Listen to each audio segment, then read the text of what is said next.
Hi everyone, welcome to our webinar this evening. So we're just going to give a minute or two to commence the webinar. We've quite a few people joining us this evening.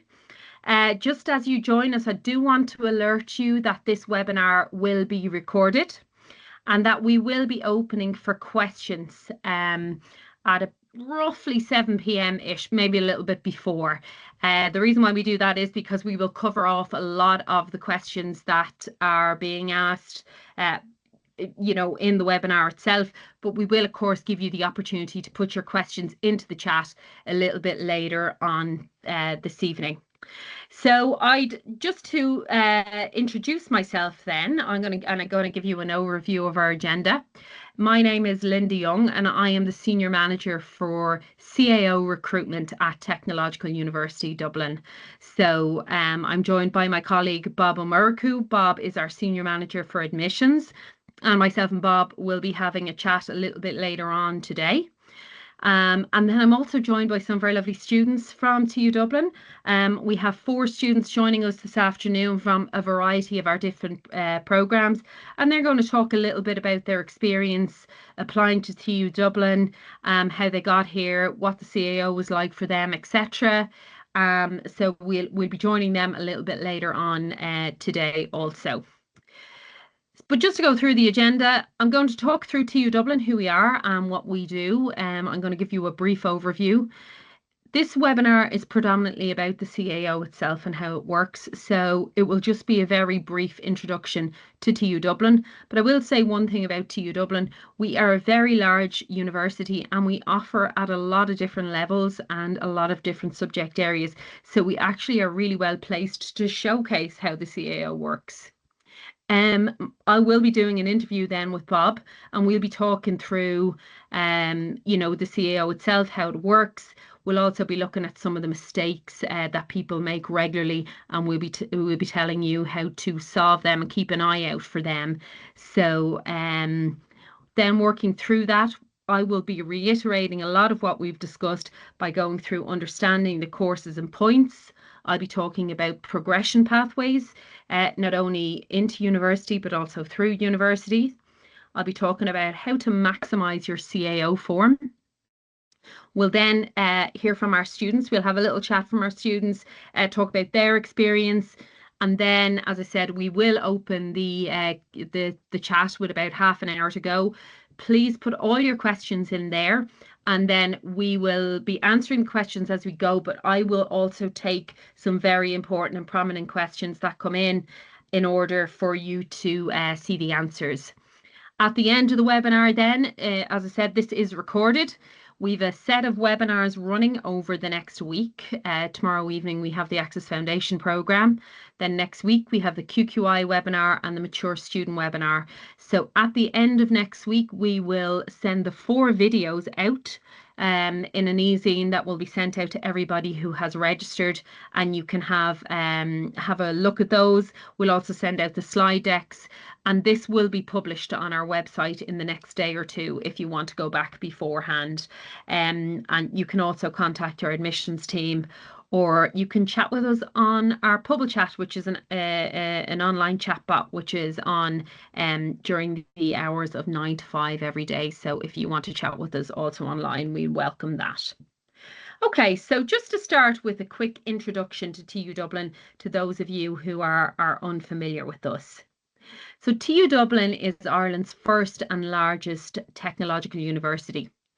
We've been joined by a number of other technological universities in the country now, but we are the biggest university and we offer a range of courses and disciplines. So I'm going to talk to you a little bit about those in just a minute.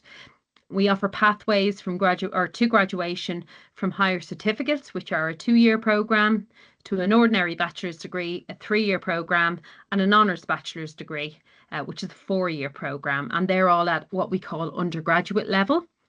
And then once you have got past the honours degree stage, you move on to what we call postgraduate level, which is level 8 or level 9 and level 10. But we're focusing solely on undergraduate level at the moment, which is what the CAO is. So just in terms of technological universities, TU Dublin is one of the technological universities in the world. A lot of people were not familiar with them until they started to be introduced to Ireland. But here are some really famous technological universities from around the world. And I suppose why I want to reiterate this to you is I want you to understand that a technological university qualification will be recognised throughout the world. Okay, so you can see here we have MTU, Tokyo, Canada, all sorts. There's, and one of the biggest universities in the world in America, MIT, is a technological university. So your qualification will be well recognised outside of Ireland. Just in terms of TU Dublin itself, we are based across 5 locations, okay? And when you're looking at our courses, and I'll be talking through the courses a little bit later online, it's very important that you check the location. Because when you're filling out your CAO form, if you get the location wrong that you want to study in, we can't just swap you around. That's not the way the CAO works. So as I've said, we've 5 locations. One is in Ainger Street. Ainger Street is right beside St. Stephen's Green in the city centre.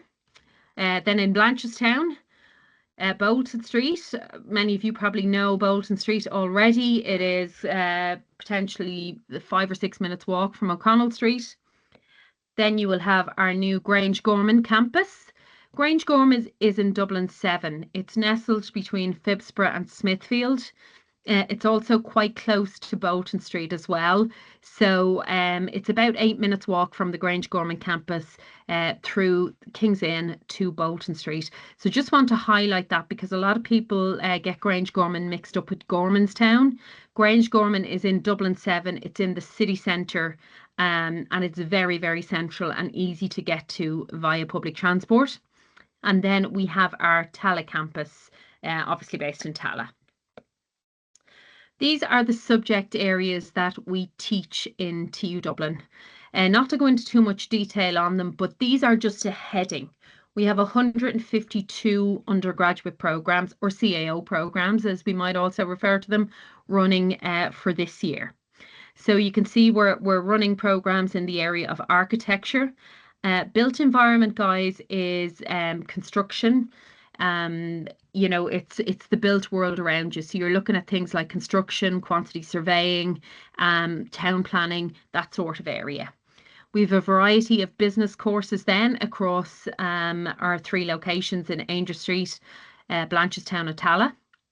Computing, data and mathematics is another quite significant subject in the university. And I just want to point out that all of our computing programs in the university are heavily influenced by AI and are very much future-proof for students thinking about studying in that area. So we'll be running a couple of webinars in that area in the next couple of weeks. We then have the creative arts, design and media. So you'll be getting things like fine art in there. We have our film and broadcasting program in there, things like game design also in there. Culinary and hospitality. So we do have a degree in culinary and also baking and pastry arts if you're interested in working in that area. Also in hospitality and tourism. Engineering is the biggest discipline in the university. We have programs in engineering running across 4 locations in Bolton Street, Grange Gorman, Tala and Blanchardstown. So quite a significant offering in the area of engineering in TU Dublin. We also have our law programs. We have just standard law, we have law and languages, and also business and law. And all of those programs will qualify you then to, go into the area of becoming a solicitor or barrister if you do your FE1s, etc. We offer languages predominantly offered in TU Dublin with another subject. So you won't just see languages on their own. It will be, international business and languages or international tourism and languages.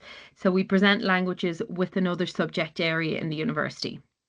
We also have quite a significant conservatoire in the university and we're teaching music there. And we also have a drama programme. The sciences and health programs then are predominantly based in Tala and the Central Quad in Grangegorman. So we've all the sciences in there. We've our physics, chemistry, biology, pharmaceutical science, food science in there as well. So quite a significant offering in that area. We have our social sciences and early childhood care and education as well. So if you're interested in the area of social care or community and youth development or early childhood education, we're also teaching in these areas across Grangegorman, Tala and Blanchardstown. We also have options in sports and leisure. So, for example, you might choose to study the sport and leisure management program, which is predominantly managing in the leisure industry. We've our sports and coaching, which is for students who might be interested in the coaching areas. And then we sports science as well for people who are interested in that area. And as of this year, we have introduced a new discipline. It's called arts, and we're offering a new arts program in the university. So this is very different to what we have offered previously. Students will be able to choose minors and majors and build their degree as they go through. So that's a very exciting new offering in the university this year. So that's just an overview of what we offer at TU Dublin. But also, I just want to kind of give you an idea of where TU Dublin sits in the CAO. So TU Dublin, because we have such an extensive portfolio, get a huge number of mentions from students every year. We get the highest number of mentions by far every year. We got 96,000 mentions last year from all of the applicants who applied to the university, and we have the second number, highest number of individuals applied to us in the country. So TU Dublin is a popular destination. And students are interested in coming to study with us. So you can just see that slide is an image of our Grangegorman campus from above. So the facilities are amazing. We've lots of new facilities across our Tala campus, our Blanchardstown campus, and also our Grangegorman campus, new buildings just open, new facilities. And we could talk maybe a little bit to our students about that later on. But first and foremost, I don't want to do death by PowerPoint today. I'm going to have a little discussion with our admissions officer now. So I'm going to ask Bob to join us while I pull up the questions for the interrogation here. So Bob, would you like to join us there and maybe introduce yourself? Absolutely, Linda. Good evening, everybody. My name's Bob O'Murku. I'm the Senior Manager for Admissions at TU Dublin. So my job basically involves processing all of the CAO offers that we make every year. And I also do postgrad and international and a few other bits and bobs like that. But for the purposes of this evening, I'm, for want of a better phrase, the man. The man. You are indeed, Bob. So Bob, I suppose at a very basic level, a lot of the students that are here this evening really want to understand in plain English what the CAO actually does. So maybe you can highlight that for us. Yeah, absolutely. Listen, a lot of people have the heebie-jeebies about the CAO and they get very excited about making their applications and all the rest of it. And when I say excited, I mean, worried. Like the CAO at its simplest breakdown is an application processing center. So what the CAO does is it's a centralized system. It processes applications from students all over the country and outside of Ireland as well, to all of the colleges in Ireland. And they don't necessarily choose who gets to go to college. And it's important to remember that. The points and the entry requirements are what gets you into college. What the CAO does is it processes the data. So it's important to just be conscious of that, obviously, if you want to go to college in Ireland, you need to fill out a CAO form, and we'll get to that in a little while. Some hints and tips about filling it out. And yeah, I mean, I suppose the clue is in the name. It's the Central Applications Office. So the CAO processes applications. They don't make decisions. And I know the folks that work in the CAO, and they'd be the first ones to tell you, they're not a decision-making body. They're an application processing center. So the decisions are made by the individual colleges who are members. Yeah, exactly. And we will get on to the form a little bit later on, but I would be, and I know, Bob, the experience that we have every year is people making errors on their forms and how much that impacts them in terms of their application in general, Yeah, just to yeah. really double check that they have that form. Not even so much their preferences on the form, but their actual personal details. Absolutely, and look, this is something that happens every year, and it can be the smallest thing. Sometimes, you can inadvertently misspell your surname or get a digit wrong on your mobile phone number, or forget something in your email address. Or what does happen a lot, in fairness, is people forget to put their leaving cert number in to their CAO form, and when that happens, it can cause little hiccups and difficulties, which for the most part we can resolve. We can get them resolved, but Yeah. it can just lead to delays or what have you. And we do get a number of students every year will have made an application for whatever reason, forgot to put in their leaving cert number or whatever. And when the offers come around, they don't get an offer because if you don't put your leaving cert number into your CAO application, the CAO have no way of tying your leaving cert results to your CAO number. So Mhm. if they don't have your leaving cert results, you can't get an offer. So that is the one of the biggest pieces of advice I would offer to anybody filling out a CAO form. If you're applying based on your leaving cert results, don't forget to put in your leaving cert number. But also Yeah, I make definitely. sure that your mobile phone number is in there and you have the digits in the right order. Sometimes people fill out things in a hurry, you get the digits mixed up, and suddenly you're not getting texts from the CAO and you're wondering why. That's a Yeah. possibility. Same with your email address as well. Just double check everything basically. Yeah. And also we just would like to suggest to people, if you're using a secondary school email address, do bear in mind that secondary school email addresses, they may stop working after a certain period when you leave school. So if you're expecting correspondence late on after the fact, which we do correspond with people initially via their personal email address, you need to be able to access that email until at least mid-September. Isn't that correct, Bob? Yes, that's right, and that is something that happens each year, that students will use their secondary school email address, which not for all secondary schools, but for a lot of secondary schools, that gets deactivated as soon as you leave the school after finishing your leaving cert. And the thing is, the CAO will continue to communicate with you up until and into September. And obviously, if your email account is deactivated, you're not going to receive those emails. So Mhm. just something to bear in mind. Yeah. Maybe if you have a Gmail account, or in some cases, it's a parent's Gmail account, whatever. Maybe consider using that instead, particularly if your secondary school email address is going to get deactivated when you leave school. Yeah, you want to make sure that you get your offer and you can accept it, etc. So never mind starting college. So there are just a few hints and tips. One thing I would say about the CAO is they have some excellent videos on their website just about the practicalities of filling out the form. It is not hugely difficult, and I suppose the part about the how you what order you're going to put things in, etc. We'll talk about in just a minute. But you know. I suppose points versus preferences, Bob. People Yeah. get very anxious here. So can Hmm. you Hmm.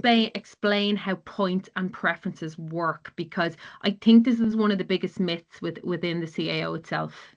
Yeah, absolutely. I can talk about points first, I suppose, and then we'll move on to Yeah, sure. preferences. Um, so I mean, the leaving cert points, or CAO points, literally is just a way of assigning places to people through the CAO system. And look, you're all doing your leaving cert, or the vast majority are doing your leaving cert, so you understand that if you get a certain grade in a certain paper in your leaving cert, you're going to get so many points for it and what have you. And some programs are they're higher points than other programs, and Hmm. that is an indication of the number of places that are available on the program and how popular, or what the demand for the program is like. Could we So get an example of that, Bob? I think it would be good yeah, to, yeah, to yeah, give an sure. example of So that. Yeah. so for example, you could use our optometry program or our human nutrition dietetics programs. These are programs that are fairly unique in terms of being offered around the country. Okay, so we're the only dietetics program that's being offered in a university around the country at the moment. And We might be the only optometry program as We are well. for now, Yeah, yeah. okay, yeah, okay. Linda can confirm that. And there aren't a lot of places available on those programs. So, I mean, human nutrition, dietetics. Last year we had a bumper year. We actually had 50 places to offer, but typically it's only 25, and we'll confirm how many places we have available on that as the summer progresses. We're waiting to see if we get funding for extra places. Similarly, optometry, small number of places, 25, 30 places on optometry. So I'm sure you can imagine if there's only 30 places on optometry across the country, there's going to be a lot of demand for it. A lot of people want to study optometry. When there's a lot of demand for a program, obviously there's going to be a lot of applications for a program. And when that happens, and there's a small number of places, the points are going to be quite high for that program. And that's purely because of demand. Now, a lot of people would take away the impression that, you know, if a program is high points, oh, it must be really hard, it must be really good. And you know what? Sometimes it is a hard program, and sometimes it is a really, really good program. But the reverse of that isn't always necessarily true. People think, oh, the points are really low. God, that program must be rubbish. Not the case at all. Uh, really, what that means is that is a program where we have a larger number of places available. And because we have a larger number of places available, the points would be lower than a program that's only got a small number of places available. And when we Yeah. talk about the points, it's important to note that we'll say if a program is 280 points, that doesn't mean that everybody on that program came in on 280 points. That just means that that was the lowest at which we offered the program. We had programs last year in 2025 where we offered them at 250 points, and we had people on 600 points taking a place in that program. So it's not always an indication of how hard the program is academically. It's usually more of an indication of the number of places available on the program and how popular it is in terms of applications. Exactly, Bob. And I think that's one of the key things that we see over the years. My team, particularly who are out on the road talking to students, where people feel like they've worked hard for their points and they feel like they need to spend them like money on something that kind of matches up with the points that they've earned. But the reality of things are, for example, if you look at our accounting offering, we have quite a significant number of accounting spaces just in TU Dublin, never mind over the entirety of the country. So there's going to be a lot more places for people who want to study that. And as a result, the points could come in at 280. Obviously, we might have students in at 500 or whatever, but it just means that there's a lot more, places available to people. So I want you to really think about that if you're a student on here, and also just as a parent to just advise you. We would advise students to think about doing something that they like and to largely ignore the points, because I'm going to talk about how to fill out your form in just a few minutes. But, maybe you want to do a course that is a lot of points because it has very few places on it. And for something like optometry, the reason why there's such few places is because a lot of it's very practice based. You need to be in working in our optometry centre and have a very hands-on experience. We can't give that to 100 or 200 students. But if you're doing something like business where it's very much, in the classroom, we can offer lots and lots of space to students like that. So I want you to understand that's how points work. And the more people that apply for a smaller amount of places drives the points up, rather than, it being better or worse than anything. So I would definitely say to you, all of our programs are validated at the same level. Isn't that correct, Bob? Yes, that's right. And when we talk about points, it's very difficult to talk about points without talking about preferences. Yes. And one question that we get asked a lot is, how should I put my list of preferences together? And the simplest answer is, what's the course you want to do most in the world? Well, you put that at preference number one. That's it. I mean, and on down the list. The course you want to do the second most, put that at preference number two. It happens every year that my office will get phone calls from applicants who have been offered their second preference. And we're like, oh, congratulations, you've offered your second preference. Well done. And they say, yeah, but I really wanted my third preference, but I put it down third because I wasn't sure if I get the points or not. No, no, no, no. Put it first. The course you really want to do, put it at the top of your list. and work your way down. That's the best advice I can give to anybody filling out their CAO form. If you really want to do it, put it number one. Yeah, and I'm going to show you a really good slide in just a few minutes, which kind of highlights some of that, and we will talk through that again. But yeah, Bob, I've been answering the phone myself, Bob, and my team. We work a Mm. lot with students just in those first couple of days, and the amount of people who are thinking, I didn't think I'd get the points. I thought this and I thought that. I have to be clear with people, like you put the ones that you really want first, second, third, you move down in that format. Because the reality is if you do get the points and then you didn't get it because you just didn't list it, well then, you can only ever move forward in terms of your preferences. You can never move backwards. So I think that's a really good piece of advice, and for people to take that away today, just as they're doing it. So just can we talk a little bit about the levels, Bob? So you've Yeah, seen just at the very start there, I mentioned that TU Dublin is a good example for the CAO because we actually offer all the levels in TU Dublin. So perhaps you might kind of give people an indication of what that is. yeah, absolutely. And you'll hear, I suppose you'll hear a lot of jargon. I mean, I know a lot of you are doing your Hmm. leaving cert, and no doubt you're going to open days and you're reading a lot of stuff online and all the rest of it, and you've no doubt heard the phrase level 6, level 7, level 8 programs. And some of you might be scratching your heads going, I have no idea what that means. Well, I am here to help. A Good. level 6 program is essentially it's a 2-year program. It's a higher certificate. Um, and what that means is that at the end of 2 years, you have a qualification under your belt, a higher certificate in business or a higher certificate in science or whatever the case may be. A level 7 program is what's called an ordinary bachelor degree. Um, and that's typically a 3-year program. So again, you study for 3 years instead of 2 years. And at the end of it, you come out with an ordinary level degree, it's called. And then a level 8 program is what's called an honors bachelor degree. Um, and you study typically for 4 years, although we do have a small number of 3-year level 8 programs. And at the Hmm. end of that, you come out with an honors degree. And it's the honors degree, I suppose, that will open a door for you to move on to postgraduate study, to just study a master's or whatever the case may be after that. But what's important, particularly for TU Dublin, is you don't necessarily have to start at level 8. You know, we Hmm. take in a huge number of students every year that will start on a level 6 program or start on a level 7 program. And when they finish that program, they can progress. So they can move on to and into a level 7 program from a level 6, or they can move into a level 8 program from a level 7.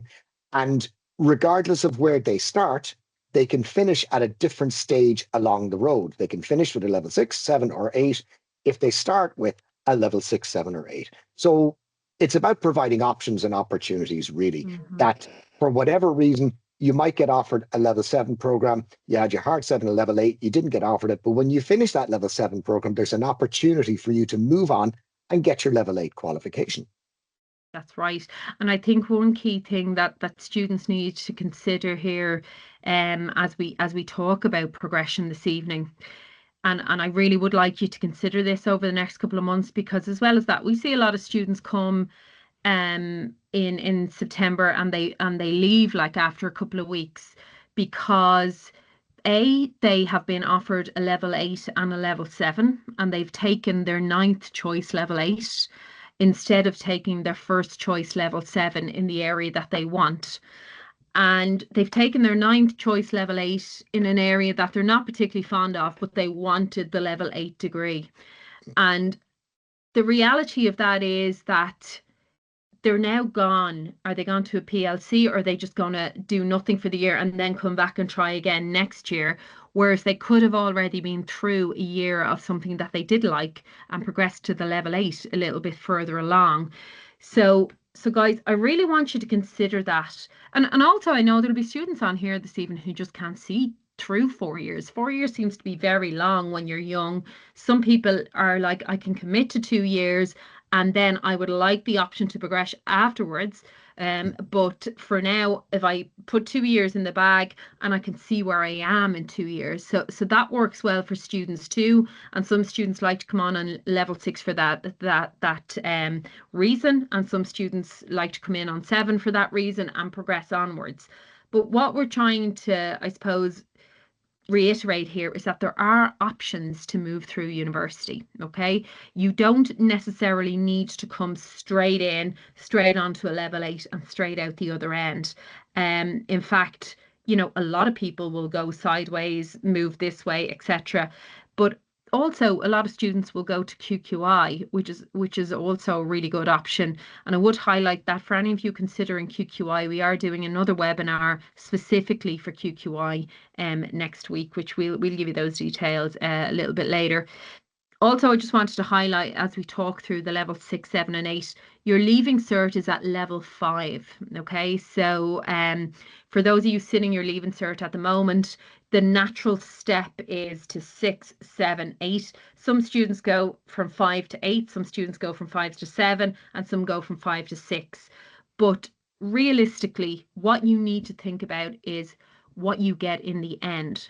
Not how you start university, how you finish it.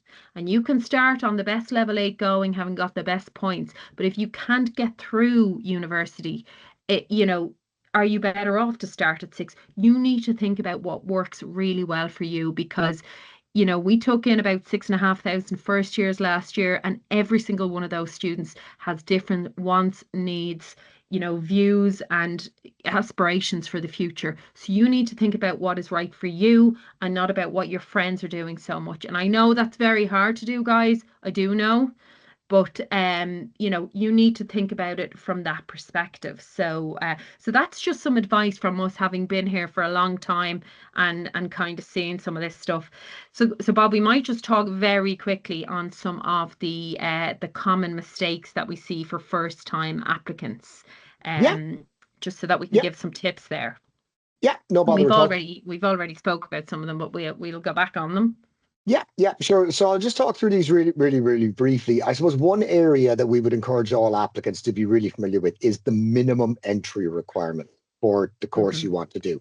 Now, that's not the leaving cert points. That's the minimum entry requirements are, we'll say, for a level 8 program, it could be 2 H5s or it could be a H4 in maths or whatever. It's those things that you need to look out for. And it does happen every year. We get applicants who will say, only applied for level 8 programs because they wanted to do a level 8 program, and then they didn't get the 2 H5s, and they've no options. Whereas if they applied for, by all means, of course, apply for your level 8 programs, but there's a whole other side of the form where you can fill it up with level 6 and level 7 programs that don't necessarily require 2 H5s. So there are 20 spaces on the form. Fill it up. Why wouldn't you?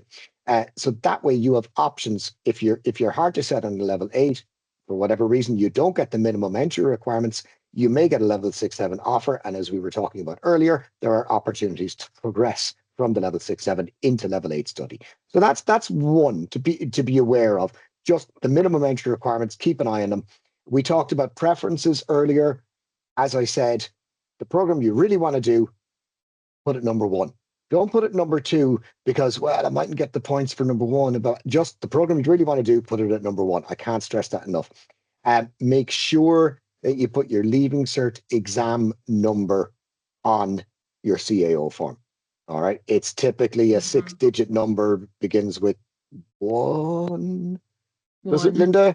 Begins with 1. Yeah. There you are. Yeah. I even remember mine, and it's been a while since I did my leaving cert, but there we are. Good, well done. Yeah, I know, right? Make sure. I even remember my old CAO number. It started with a 9 and a 2. There you go. But anyway, moving on. Don't forget to put your leaving cert number on your CAO form. Don't forget to put fill up the form. There are 20 spaces on it. Fill it up. And as Linda said earlier, think really, really hard about when you get an offer, what you want to accept. If you get offered your 9th preference level 8, is that something you really want to do? But if you get offered your first preference level 7, is that closer to what you want to do? And are there progression options from there? So just a couple of top tips and things to be on the lookout for. And guys, also just in terms of TU Dublin, if you are listing us, We will take questions a little bit later on, so we'll just leave those for now. But one thing that I will say, if you just in terms of TU Dublin, just make sure that you have the correct location. So as I mentioned earlier, like we may offer accounting in Tala, Blanchardstown, and in Angel Street. So you need to make sure that you've listed the correct location, because we also cannot change that, unfortunately. If you've put the wrong location down, then we can't just transfer you across. We actually can't transfer people across location. It's not a valid reason to transfer. You're supposed to have all this done really at the front end. So we offer very few transfers within the university, and it's only on a very, if there's some very serious issue that we would actually transfer people. So just want to really highlight that you need to know your location. And that is a huge consideration when you're coming to university, your location, okay? Because a lot of students, when they come to university, they really want to do a program. They're thinking it's going to take me about 2 hours to get there on the bus, but I really want to do this course. I'm mad about it. And for some students who are really motivated, that might work. But can you see yourself standing in the rain at a bus stop on a Tuesday morning, and the bus turns up full, etc.? You really need to consider your transport duration. Do you have a bus near you that travels to the location? We would normally say about an hour 15. If it's going over that, it's going to be more difficult for you, particularly if you're a student who wants to do part-time work as well, guys. And I know a lot of students do. If you're going over that hour 15, you're going to be an hour 15 and an hour 15 home. That's 2.5 hours a day. It's going to be tricky to be working as well on top of that. So I really want you to consider your location. And as you're filling out your form, see yourself sitting in the seat in every single one of those options that you have. Because I know what tends to happen to people is they fill in their first two or three, and they're like, oh, they're the ones that I really want, and they don't consider the rest of their list. We've had students come in where they've been offered Limerick and Donegal, and whereas they just wrote things down randomly. And now their parents are asking, is there any chance we can give them a place? And unfortunately, that's not the way it works. Isn't that right, Bob? Yeah, much as we would like to, we are a member of the CAO, and we are bound by the regulations and how the CAO operates. And Mhm. a crucial thing to remember, particularly when you're considering your preferences, is if you get offered your third preference, preferences 4 through 10 disappear. You can never Yeah, be offered them. You can only no. move up the ladder, not down the ladder, which is why I can't stress enough, put the course you want to do the most at the top of the list, because Yes. it'll never be superseded. Yeah, you're never going backwards. You can only ever go forwards when it comes to the CAO. So, and definitely fill out that CAO form 1 to 20. Sit down and have a good think about it, because there's nothing worse than on the day you've worked really hard and you're leaving cert. Say, for example, you didn't get the two H5s to get a level 8 offer, or you're a really good student. We've seen students who've put one thing on their CAO form, and then they've got no offer, and they've got really good points, and because they're hedging their bets on what happened the year before. And I'm telling you now, as we sit here, myself and Bob, I have no idea what the points are going to be for this year, and neither does Bob. We know about 3 days before they are actually released to the general public, because it is really supply and demand. So you can never bank on what happened last year. You need to safeguard yourself just in terms of actually getting an offer and getting into college.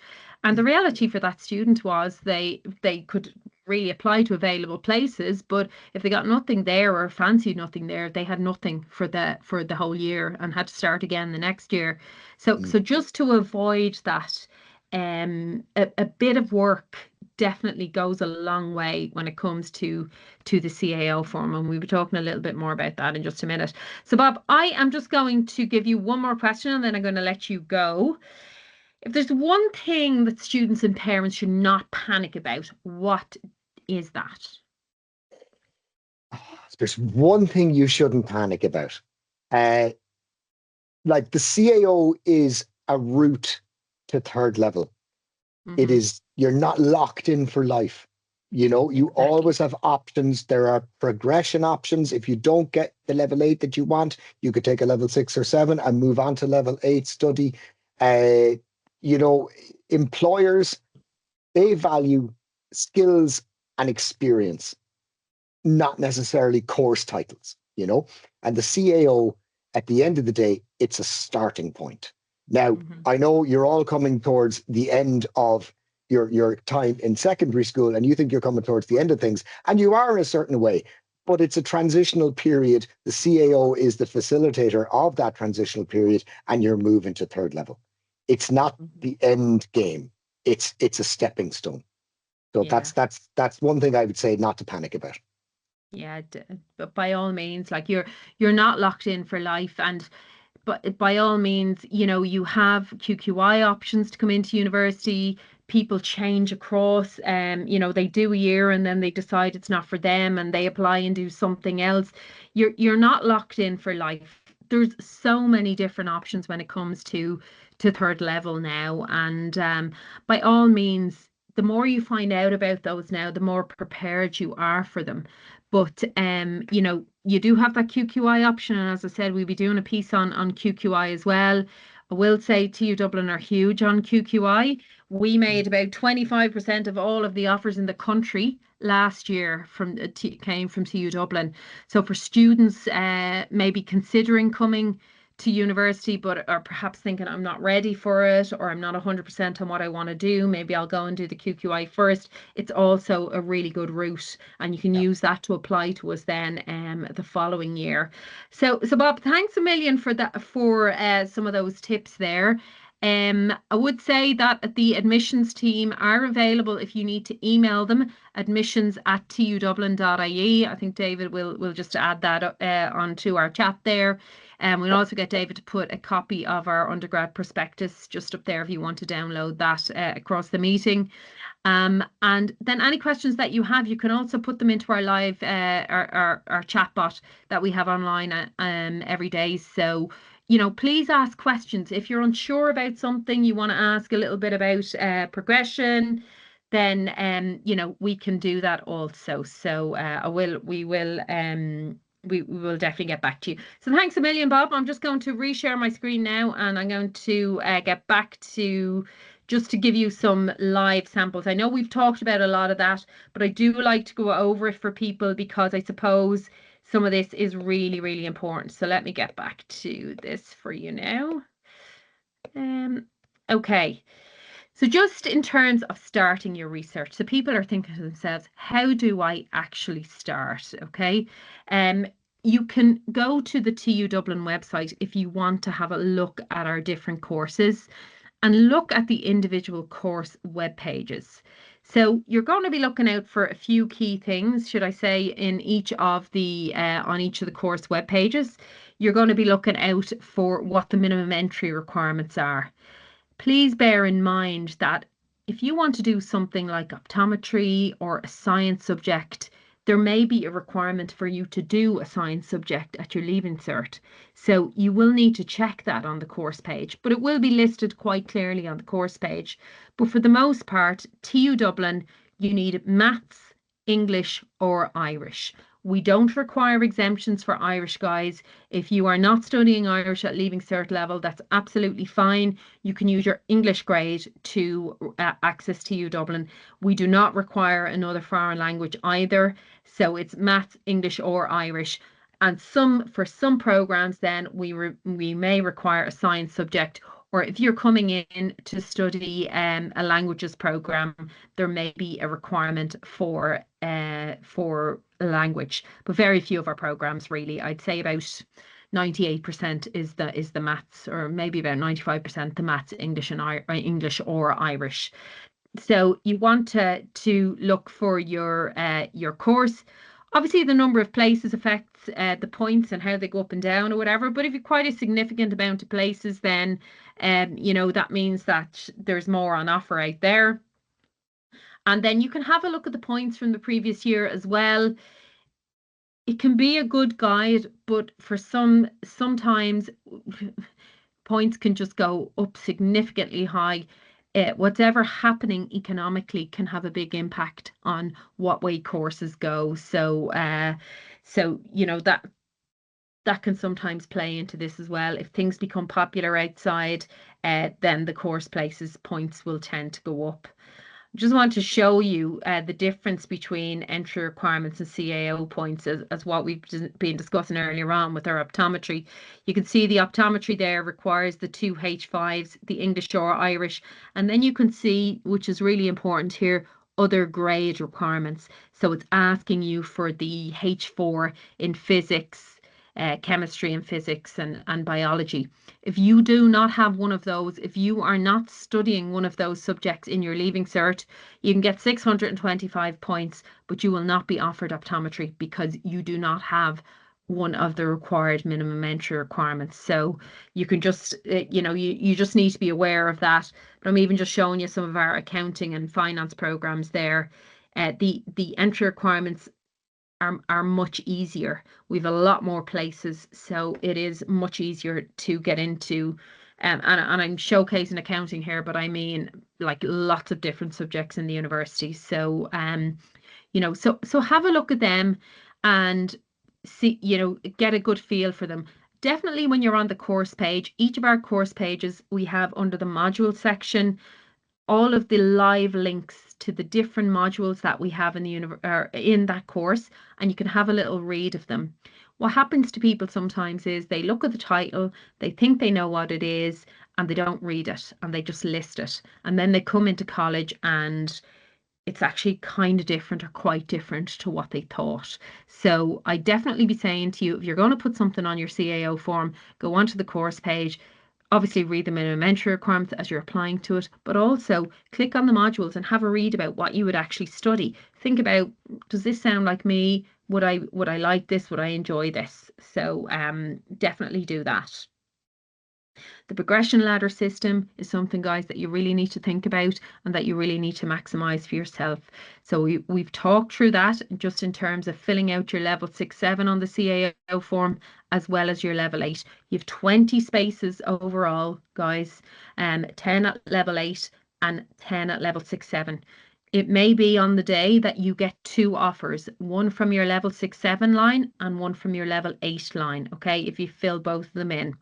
So as we mentioned before, some students might get a 7th, 8th, 9th place level 8 program, or they might get a first place level 6-7 program. Ultimately, it is up to yourself what you decide to study. But what I would say to you is there's plenty of progression options in the university, and you need to study something that you love or that you really enjoy, because when you enjoy something, you will come to university to do it.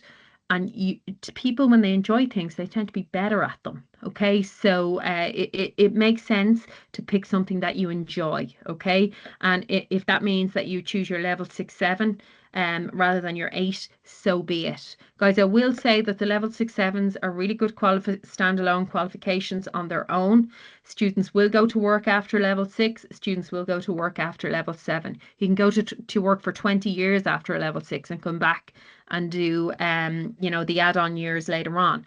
But just to be aware of that progression option, because I know TU Dublin are the only university in Dublin that offer this progression option. There is not really any progression options in the other universities in Dublin. Okay, it's mostly confined to the technological universities for the most part.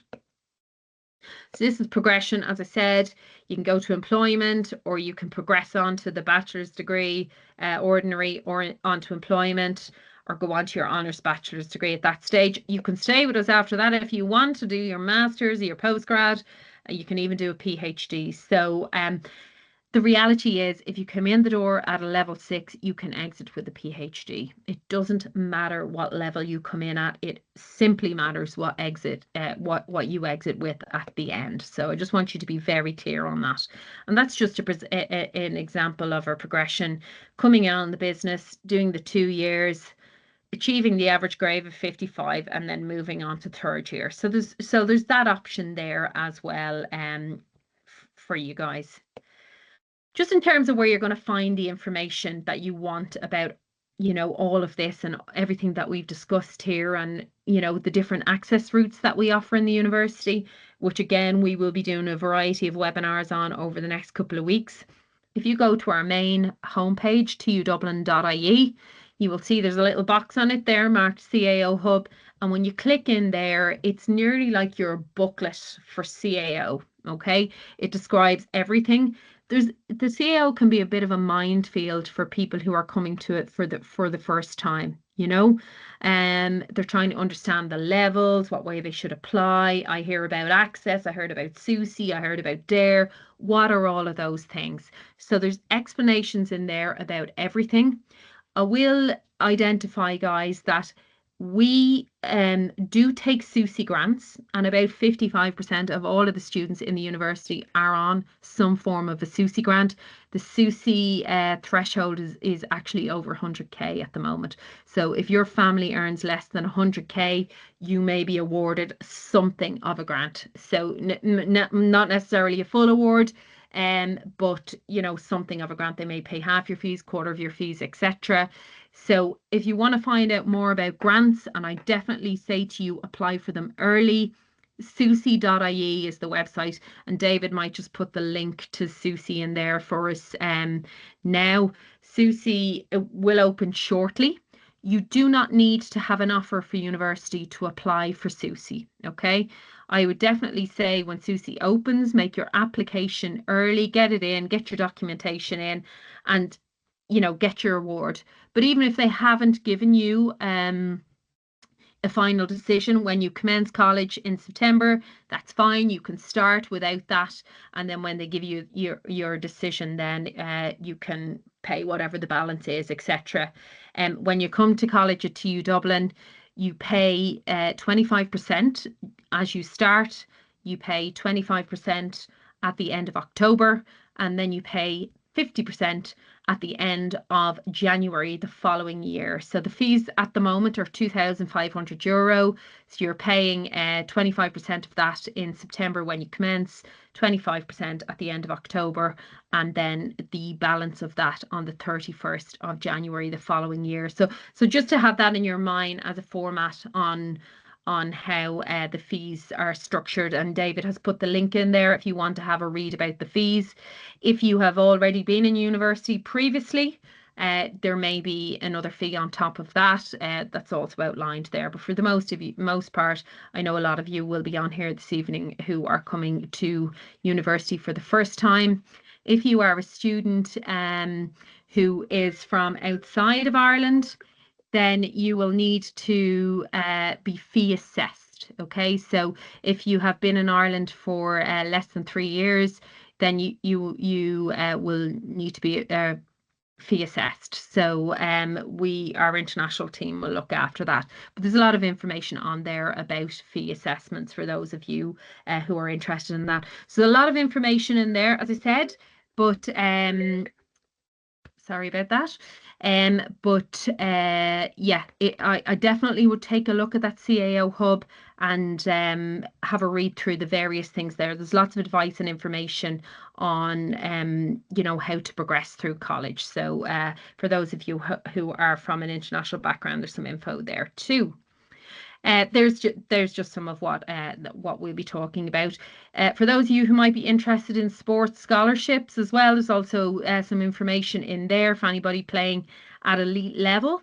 And while this webinar is not about student life at TU Dublin, there's also it also is a big part of university life. So you can read some more about that on there as well. And also just to keep an eye out for an accommodation webinar, which we are going to be running in the next couple of weeks. So you will see that published over the next couple of weeks. And David will put the link up to the accommodation website as well. TU Dublin do not have their own accommodation on site, but we do book a lot of private accommodation, and we can assist students with getting accommodation if they are coming to stay in Ireland. So if anybody has questions about accommodation, we can direct you to colleagues in that area who will be more than happy to help you. So just making the most of your CAO form, I'm going to show you this slide, and if you have a camera, I would suggest that you take a photograph of this, because this is really important, okay?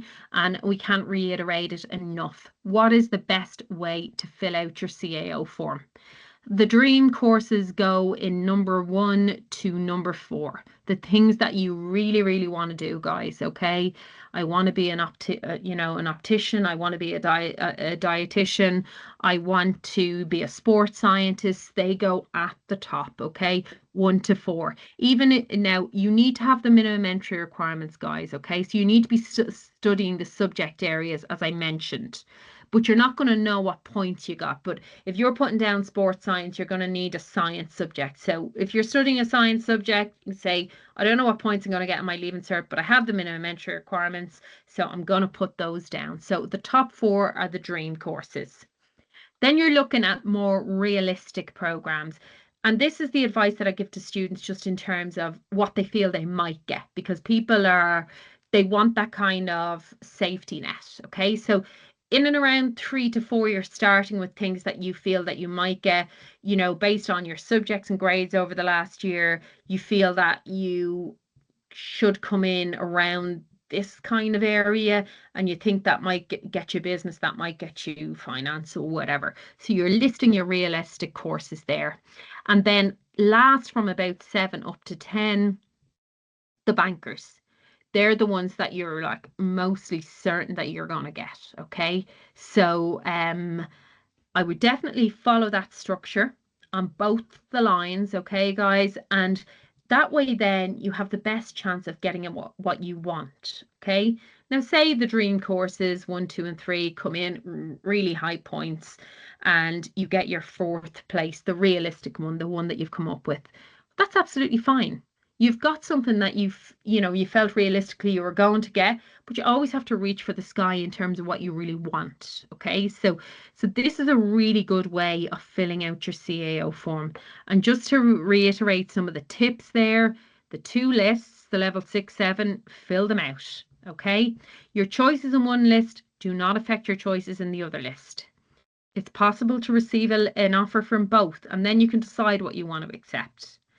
List them in order of preferences. Don't be thinking about spending your points, guys. Remember that, and make sure that you pay attention to the location, particularly if you're applying to TU Dublin. Not so much the other universities, but TU Dublin, you need to pay attention. If you are doing any what we call restricted programs, please have them in your CAO handbook by the 1st of February. So things like fine art, guys, or visual merchandising, where you need to supply a portfolio, they are restricted programs, and they are highlighted in our brochure, which I believe David has put the link on there. There's not very many of them, and they're normally in the area of things like music, drama, and the arts, where you're presenting a portfolio. But just to be aware of those. And definitely with architecture as well, we need we need it in by the 1st of February. Make sure that you keep on top of your emails from the CAO. And that's why we explained to you about the email address. You need to be able to get in and follow the instructions from the CAO. Make sure your mobile number is correct. Make sure your email address is correct. We had somebody ring us this year who had spelt their name wrong on their CAO form. The CAO drags the details through into our student system. So the student then had gone to collect their student card. The student card had their wrong name on it. If they don't fix that, their parchment when they leave the university is going to have their wrong name on it. So that's what I mean by making sure your personal details are right at the front end, because that's what gets brought into our system. We don't do things manually. There's thousands of students coming through us. So just make sure that everything is correct there. Okay, make sure that you and make sure that you have your exam number correct on there. Okay. So there's just another one. Start with the research, get the support, guys. Guidance counselors. Guidance counselors are one of the biggest, influencers when it comes to choosing programs. They are going to give you some really good advice and information on choosing your program. They're going to think about who you are. They're going to think about what subjects suit you and what potentially may work for you in the future. So definitely get support from your guidance counselor.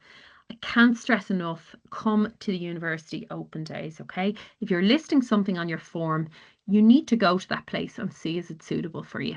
Now, you might think to yourself, well, that's a lot of work having to go and visit all of these, but you know, it makes it just so much easier turning up on the first day. I've been here before. I know where it is. I know what bus to get, and I like it there. That seems like a place that I really want to go. So just make sure that you, if you're listing it, to get out there and have a look at it. And there'll be a lot of spring open days coming up, not only in TU Dublin, but in all of the universities as well. Keep track of the deadlines. The CAO have all of their deadlines listed. They don't have their full schedule up for the year as of yet. I know they only have it as far as July, but David will put the CAO schedule up there. If you just put the link up there for me, David, if you don't mind, so that people know where to find that link and the schedule. Maximize your options. We've gone through this, and the level 6-7s. Aim high, guys. You just do not know. You could have studied 3 topics in your English book out of 100, and they're the 3 topics that come up on the day. Who knows? You know, stranger things have happened. Or you could be the opposite, where you have studied 97 topics and the 3 topics that you didn't study came up. So you just don't know. You have to kind of look at it from every angle and make sure that you have covered yourself well. Okay.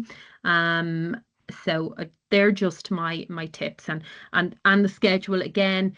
This is kind of the broad schedule. Round A for our mature applicants will be offered in early July. So if you're a mature applicant, we will be doing a full webinar for mature applicants separate to this, talking about how to fill out your form and how to do your letters to the university, etc., your personal statement, in another webinar next week. So if you're a mature student on here this evening, I would definitely recommend that you spend time and listen to that. One of our colleagues from Admissions, Nolene, who actually assesses a lot of mature applicants, will give you firm tips on how that will work. Round 0 in early August for QQI applicants. QQI, for those of you who might be familiar, it would have been called PLC previously. So if you're a QQI applicant, you will be offered in early August. Now, we do make some QQI offers in round 1 also, but early August for the most part. So if you're applying from a QQI, you will actually be offered before the Leaving Cert students. So just if you want to have a look at that as well, just keep an eye on that date. But also, we will be doing a specific webinar for QQI applicants next week, because there's a lot of information, and rather than give the information about matures and QQI to absolutely everybody, we are going to do a specific piece for you, which will work better for you. Leaving Cert then tends to be in late August. So it was late August this year, I think in around the 27th, and there is a quick turnaround, guys. You know, it's only about a week and a half before you're starting college. So you're getting your offer, and then you're starting college like not very long later. So so as I mentioned, even just knowing how you're going to get here, you know, what time your orientation on, you need to be prepared. You need to have that email address so that any correspondence that comes to the university, you're looking out for it, you're reading it, you're following the instructions. That's how you're successful, because college is in the door. It's 12 weeks semester 1, and you're at the end of it. And before your feet are even on the ground, you're nearly at the end of semester 1.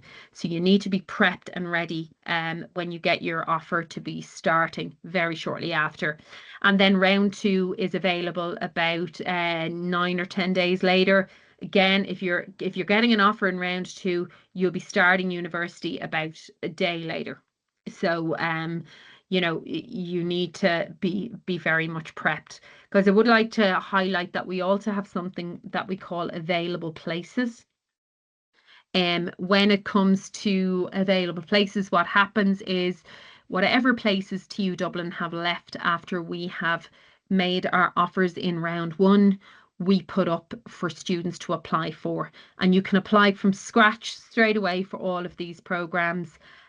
So say, for example, you get offers that you're not interested in, or you get no offer, or whatever happens, we do put a list of available place courses up into the CAO, and you can apply again from scratch. So I just want you to be familiar with that concept, because a lot of people think, oh, they're only the ones that are left. And guys, as I said, TU Dublin is a huge university. We have absolutely thousands of places. So we are going to have some places left every year.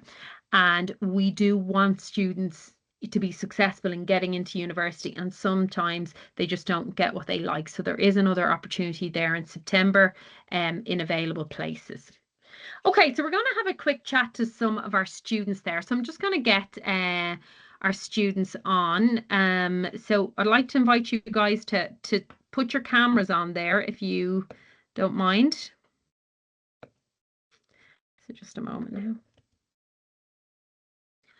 So I might get you guys to introduce yourself then. So I might start with yourself then. Alison, could you introduce yourself and maybe tell us what you're studying? Yeah. Hi guys, my name's Alison. I'm in third year of Sports Science and Health, and that is on the Tala campus. Don't know if there's much else to say there. I quite like the course, but Okay, great, thank you. Ona, can you tell us a little bit about yourself? Yeah, hi guys, I'm Una. I study physics with medical physics in final year, and it's on the Grange Gorman campus. And Livia. Hi everyone, I'm Livia Guimarães. I'm studying computer science with German in Central Quad, the Grange Gorman campus. Thank you. And then finally we have Rachel. Can you introduce yourself, please, Rachel? Hi everyone, I'm Rachel. I'm a second year law student on the East Quad in Grange Gorman. Okay, great. Thanks, guys. So we've all ladies this evening. I think we had one or two guys who couldn't make it in the end. So there are many, many gentlemen in TU Dublin. I just would like to reiterate, but they were all busy this evening. So we have all of these lovely ladies here to give us a hand. So I'm going to start with you, Alison. Can you tell me what your experience was like filling out your CAO application? yeah, no worries. So my CAO application, it was a little bit all over the place. Okay. So just anyone that maybe is a little bit concerned that they're not sure what they're doing, a lot of us didn't, but it works out in the end. I didn't initially know what I wanted to do for my course, and I kind of landed into mine a little bit on accident. Because I was offered a sports scholarship at TUD, and I went, well, I like sports, let's give this course a try, and I ended up loving it. So some advice I would give, which I think was reiterated tonight, is if there's a course that you have an interest in, you want to do it, go for it. Like, what's the worst that can happen, you know? Yeah.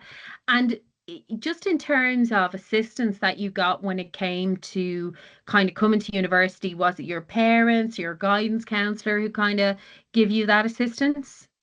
I got most of mine from my guidance counselor in school, Okay. because for the CAO application, I have a twin sister, and it was our first time for our parents, so they focused a lot on what can we do, but they didn't know what to do in the circumstance because they'd Okay. never approached it before. So the guidance counselor in my school was a big help for me, because she was able to provide direction when I didn't really have any. So Yeah. that was really good. Okay. And would you say that that's a good tip for maybe some of the students on here this evening, maybe to make sure that they engage with their guidance counselor? I think definitely, especially if you're maybe a little bit unsure on what you want to do, link in with them, because they can provide a lot of direction for you, especially in kind of providing advice with things that maybe you hadn't considered, and they can be a big help. Yeah. Definitely. And just in terms of filling out your CAO form then, did you consider the use of progression routes or backup options or anything like that when you were filling it out, Alison? I had a couple, mostly because I wasn't sure what I wanted to do. So I had quite a variety of courses that I had some interest in, but wasn't sure if it was kind of the one I wanted to do. Mhm. Then I was drawn to the one I'm doing at the moment because of the practical element of it. It had a lot of like hands-on work, and I prefer that to kind of just studying full time. So Yes. that's where I landed in the end, which was quite good. Yeah, and we do notice that sometimes with students that they will have a variety of things, but that's okay. People are interested in different subjects, but you happen to get into sports science then in the end, and you're enjoying that now. Yeah, I love it. It's really good. So that's good. That's good. So we'll come on to you then, Una, next. Just tell us a little bit about your CAO experience. Yeah, so when I was filling in my CEO, I was kind of certain that I wanted to do biomedical science. Okay. So I put that down first in TUD and then second in Trinity. And then I put down general science in TUD as my third option, because I saw that it was an entryway path into biomedical. Okay. And I'm really thankful that I got my third option, because once I got into general science and I did the first year where you do all the sciences, so you do chemistry, physics, biology, and you do maths. I realized that I actually really enjoyed physics like a lot more, and I didn't really want to do the biology side. So yeah, I was very grateful. That you did it that way, and I think that's very incredibly powerful for students to understand that that general entry option is there for some of the programs in TU Dublin, and it's a nice route to choose.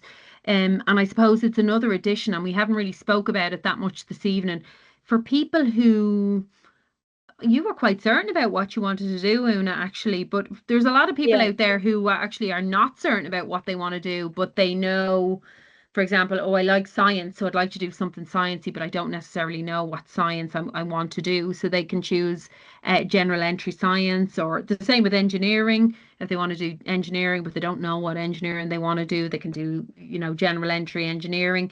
So there is that option. And you enjoyed that option then, and chose a different pathway.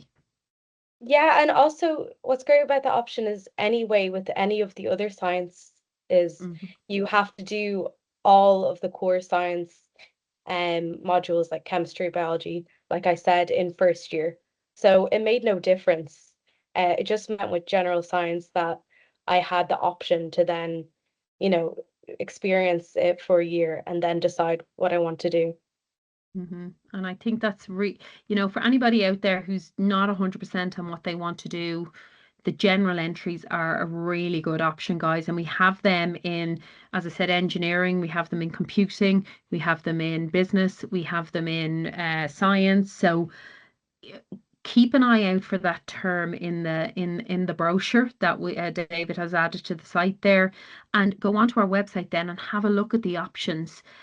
Because obviously if you're coming in then and you're thinking, oh, I don't know which one I like, you have the option to come in and kind of get a feel for them and then change. So yeah, so that's great. And how did you get on then, Justin? Who did you seek advice from, Una, when you were coming in to university? Yeah, so I had my parents mainly is who I seeked advice from. Also my sister, who she was studying chemistry in Trinity. So I knew that I was interested in science, and she was kind of able to help me. And then with my parents, I went around to open days, and I remember going to the TUD open day and then speaking to some of the people in the science department and getting tour of the labs, and I could kind of be like, I can see myself going here. And so that was very helpful. Yeah.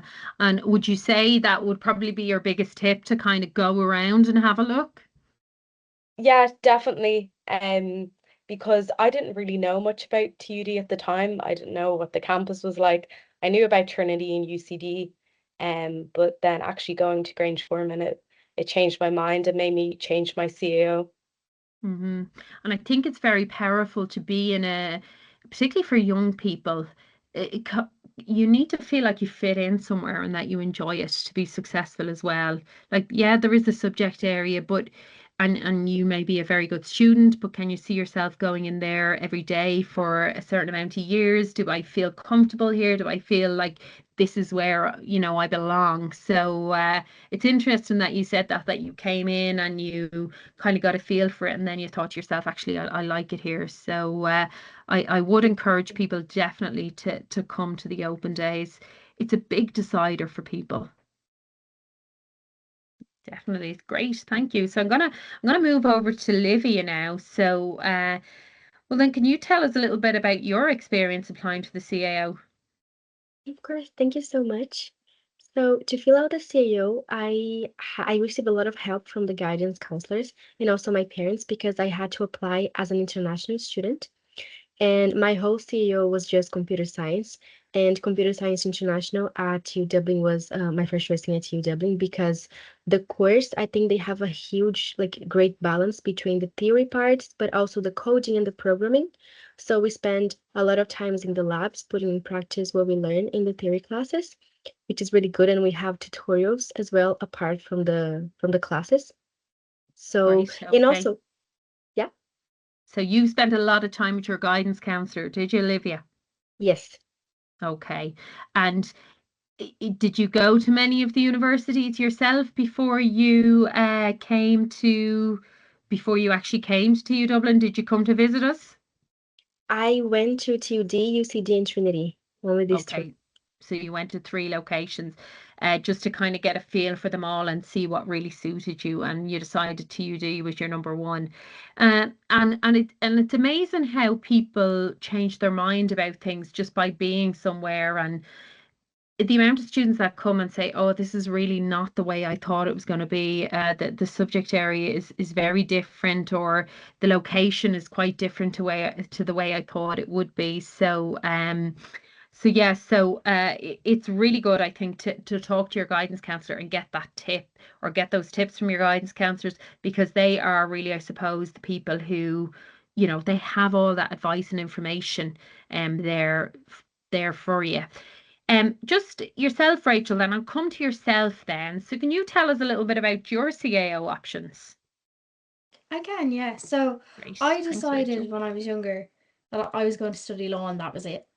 Okay. And there was nothing else, and I was dead set on it. And my parents didn't go to college, and they just kind of said, okay, well, whatever.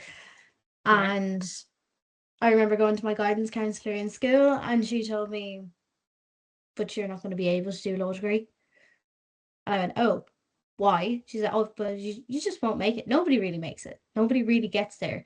Why don't you do business? And I went, but I don't want to do business. And we had that kind of back and forth. She said, but you'd be good at business and you did it in school, so why not?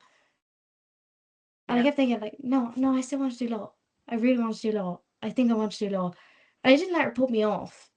So Yeah. I filled out my CAO and I went and visited some colleges with my friends because, like, my parents just weren't really interested. They kind of thought she has it her own way and she's going to do her own thing. Yeah. Like, they weren't very involved in the whole thing, other than saying, yeah, grant, whatever. So That then they'd visited support you. some colleges, decided I didn't like that one, didn't really get a feel for that one, didn't really like that one. So my CAO was just law the whole way down, Law. and I had one Okay. slot left at the end.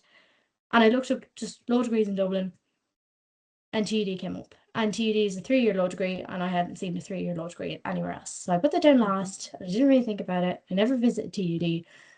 And I missed the points for my first choice by maybe 10, I think. Okay. So I ended up getting my last choice in TUD. Okay. And But you knew you wanted law, Rachel. yeah, Good woman.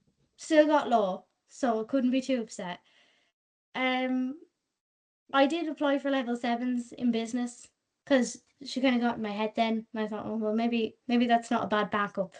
But I knew what I wanted, and I was really glad I got it.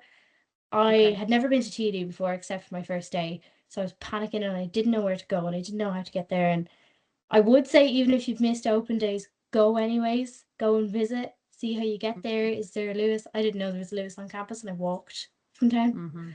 Okay. But I'm so happy in GD. I didn't think I would be, but I think it really did work out for the best. Yeah. But I would say don't just throw something down, because the stress of it was unbelievable. Stress of it was unbelievable. Okay. And it's amazing how different experiences are for different students. I mean, it's quite unusual for somebody to be very set on a subject area. I will say that. And Yeah, it is. Yeah. and do you know what? Fair play to you for you saying I really want that, and you got in there. So fair play to you. Um, but it is quite unusual for particularly young people to be quite set on what they want to study. We more often see students that have a lot of different kind of subject areas on their form.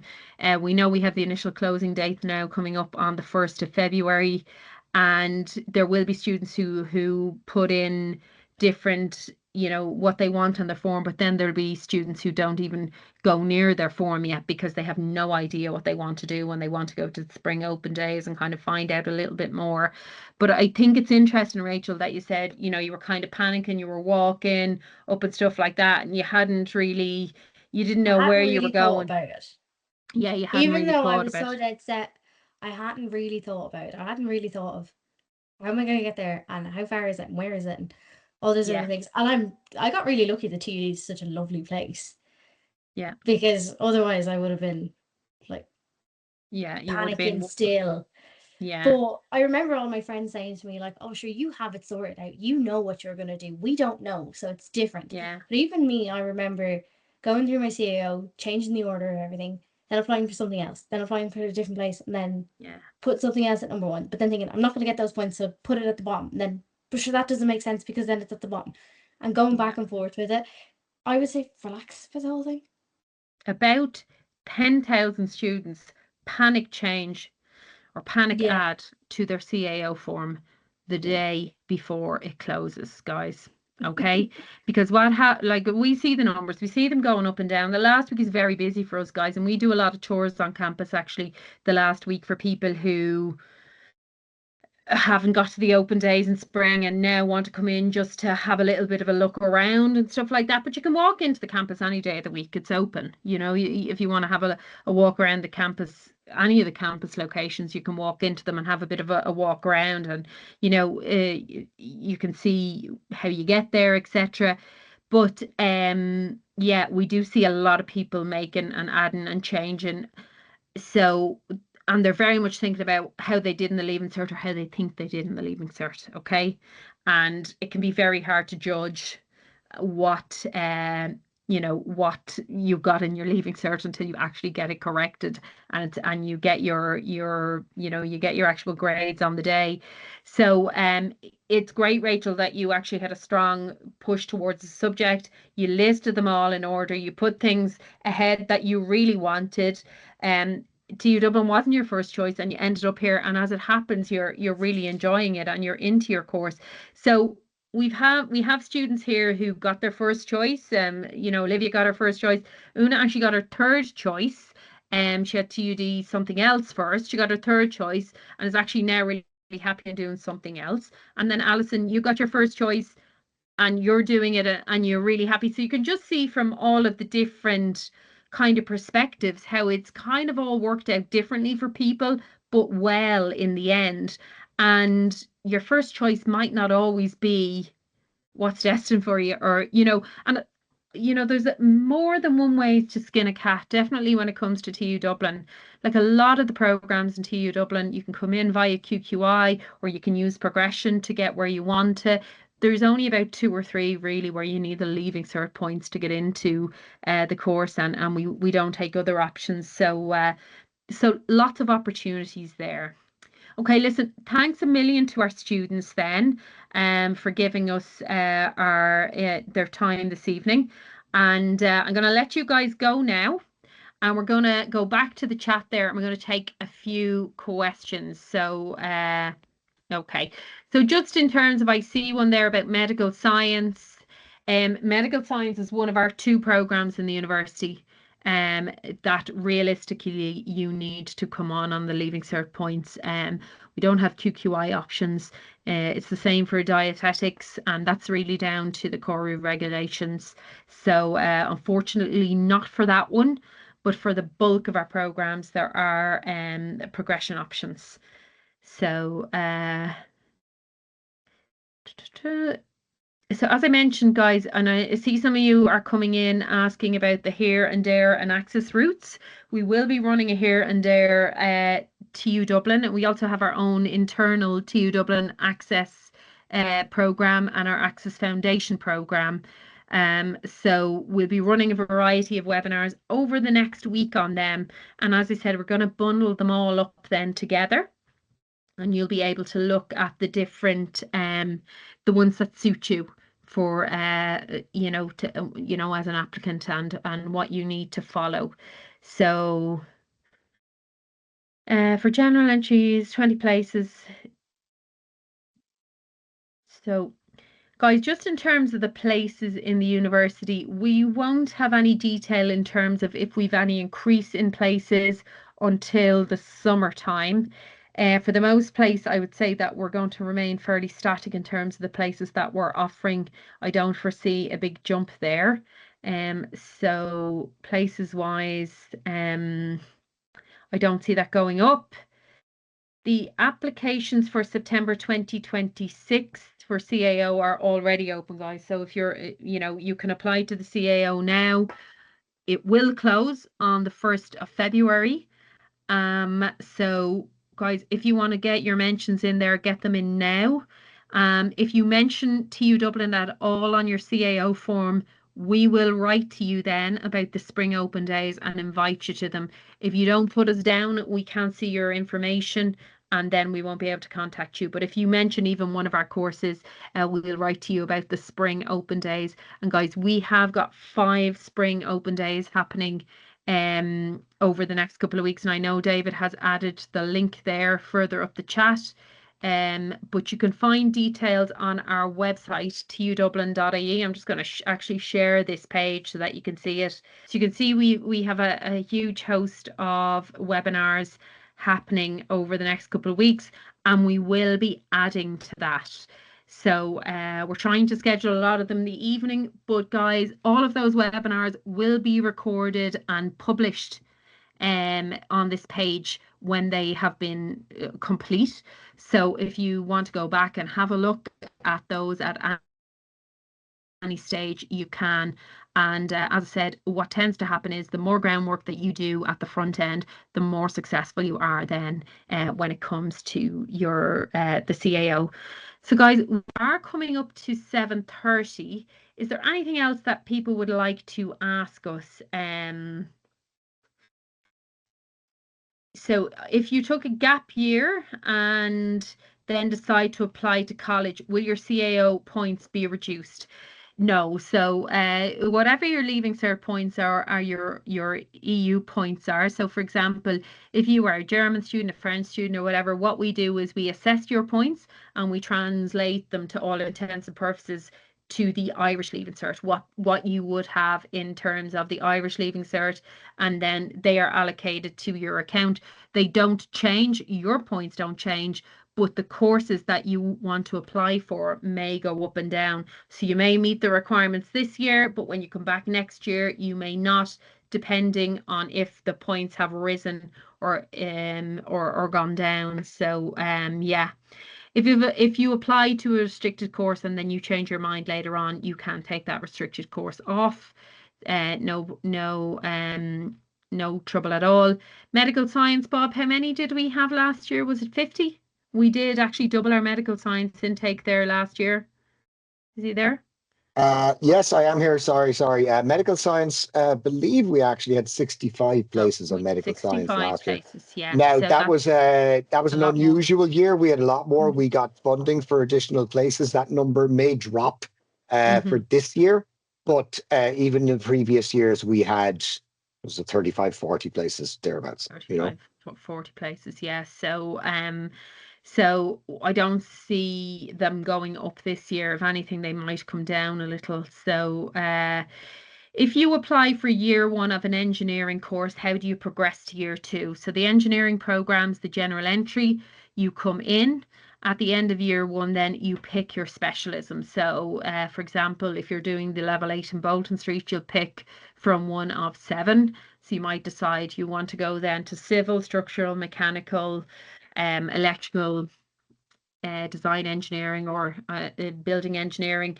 So if you want to go to those, you do pick your specialism. What I will say to you is mechanical is always really top of the list. So it is done in order of merit. The students who've got the best grades in first year will get the place that they want first. So they'll offer out the places first. If you're lower down the list, there doesn't seem to be a problem with all of the disciplines, but mechanical tends to be very, very popular. So sometimes the students who want mechanical may not get mechanical if they haven't done really well. So I just want to be very clear on that. It is based on merit for the most part. generally, students get what they want, but just to be clear, if it comes down to it, you know, and there's way too many wanting one area, they will go based on grades. Did places for dietetics increase last year? Yes, they did. And could they decrease for this year? Yes, they could. So we did get funding for medical science and dietetics last year. It was a very unusual scenario, and we were able to bring the points down because of that. We got 25 extra places in dietetics and extra places in medical science. We haven't had confirmation that that's going to happen again this year. So yeah, that might change. Sports science, I think is in around 50 on across the two programs. There's a level 7 and level 8. Both of the programs are roughly the same points, and if you do the 7, you can progress to the 8. But yeah, what's an indirect route into dietetics? It is particularly difficult to access dietetics. It's one of our two programs that do not have a direct QQI option. What I would say to you is, you're hell-bent on studying dietetics, chemistry is the route to go, and you can apply then as a mature student. I do also know that there is dietetics at master's level in another university in the country. So you could have a chat to them about an undergraduate degree that would be suitable if you were to progress to dietetics at master's level. So Bob is answering some of those. So I hope, guys, that you have we're just over time there. I hope, guys, that you have got some good information from us this evening. I will say, if there's a specific personal question that you want to ask us, you can email us at admissions@tudublin.ie. We do have plenty of events on over the next coming weeks and months, and there's plenty of time before the final decisions need to be made in early July. So I hope that was so you got some good advice from that. The very best of luck to those of you who are sitting exams this year, and maybe we'll see some of you in September. Thank you very much. Good evening.